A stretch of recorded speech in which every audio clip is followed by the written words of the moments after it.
Okey, Assalamualaikum dan selamat pagi semua.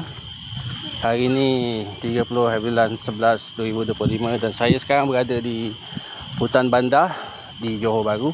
Dan bersama saya sini adalah Ustaz Nazri daripada EMM,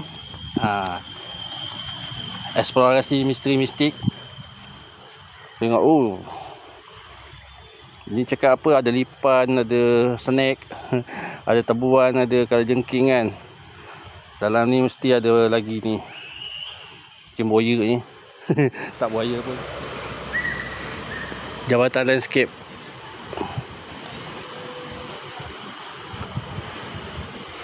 Cantik ni, macam istana zaman dulu-dulu.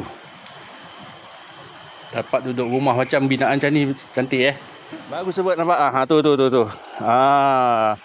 Dinosaur mini. El biawak. Oh, tengok tu. Saudara mara dengan apa? Dengan ni apa? Komodo dragon. Awak dia ni. Wow. Okey, hari ni saya nak dengan rakan saya ni ada buat rakaman untuk channel YouTube beliau iaitu Sembang Santai. Dan hari ni kita akan berjawab sikit berbicara mengenai isu-isu yang viral isu-isu semasa berkenaan dengan sejarah di Tanah Melayu. Ada Zumba lah setiap Ahad. Zumba, zombie. Zombie. Zombie kita tak atas sini tak. Aku lari dulu zombie. Skandal Navian skandal Navian tak apa, jangan skandal bini orang. Sangat masa 8 tahun dulu ke 7 tahun dulu gitulah. Masa tu kami buat penggambaran filem pendek iaitu Sabotage Endless. Dan antara babak-babaknya adalah di sini. Boleh tengok kita tak mampu nak bayar kru kan. Jadi semualah ustaz dan sampai pulun. Kalau menang anugerah kan, dia seorang pulun. Tapi dalam filem tu sebenarnya pernah saya dijemput untuk ke Los Angeles sebenarnya. Yes. Untuk Comic Con. Tapi berkenaan dengan sejarah lah. Sejarah biawak.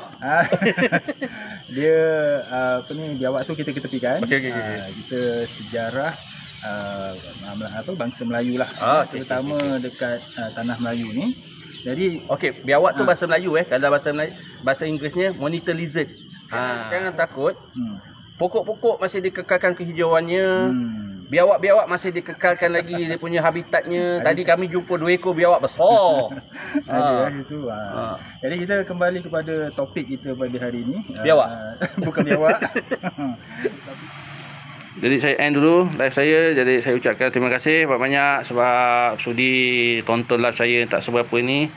Dan semoga dan semoga. Terima kasih. Assalamualaikum. Bye.